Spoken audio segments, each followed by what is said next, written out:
A guide to mortgage payment holidays. If you're struggling to pay your mortgage, you might be able to apply for a mortgage payment holiday. Find out how mortgage payment holidays work, the circumstances in which you might be granted one and the pros and cons of getting one. Applying for mortgage payment holiday. What is a mortgage payment holiday? Qualifying for a mortgage payment holiday. If you're in arrears or struggling to pay your mortgage. How to apply for a mortgage holiday. You can no longer apply for a mortgage payment holiday if your finances have been impacted by coronavirus. If your payment holiday has ended, or is ending soon, it's important you understand what happens next and what extra support might be available. Find out more in our guide what to do when your coronavirus mortgage payment holiday has ended. Mortgage payment holidays might still be available at the lender's discretion in certain circumstances. For example, if your mortgage contract allows it, or as part of a tailored solution if you are in financial difficulty. The main difference is that payment holidays not related to coronavirus will show up on your credit file and might affect your credit score. What is a mortgage payment holiday? You can no longer apply for a coronavirus mortgage payment holiday. But, if you meet certain conditions, you might still be able to get a mortgage payment holiday. A mortgage payment holiday is an agreement you might be able to make with your lender that allows you temporarily to stop or reduce your monthly mortgage repayments.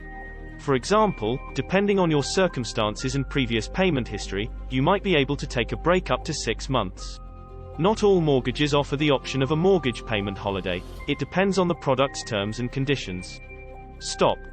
Why not apply for all your mortgage payments back?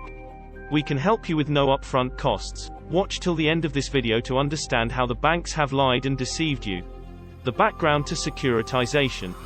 Banks don't have an unlimited capacity to lend, and this capacity is governed by their reserves.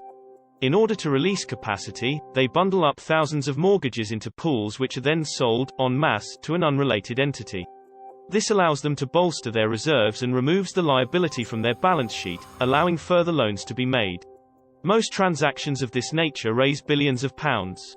Regulations require them to retain at least 5% of the transaction, and, believe it or not, purchase of the less well-performing bonds is actually an asset on the books, so a liability becomes an asset by sleight of hand. This is all perfectly legal and above board. However, certain statutory and regulatory requirements have to be met. Unfortunately, these regulatory requirements, including notification to a borrower, are seldom met. Nor is the notification of the sale, transfer or assignment notified to HIM Land Registry. These breaches open up an avenue for redress for the borrower who continues paying their lender despite their contract with that lender having been satisfied. The collection of interest on behalf of an unregulated third party who, it can be proven, has been given the rights to set interest rates, is completely contrary to law, and it's this aspect that is subject to challenge. At a bare minimum, the redress should be based on all interest payments made since the date of securitization plus, where granted by the courts, should also have statutory interest added annually up to a maximum of 8% PA. As an example, a mortgage that was securitized say 10 years ago where interest payments of £200 per month has been charged, will provide a basic claim of £24,000 plus interest. We are presently working with a top Manchester Chambers who will represent every single validated client whose claim exceeds £20,000 as a minimum, subject to satisfactory litigation funding and 8 insurance.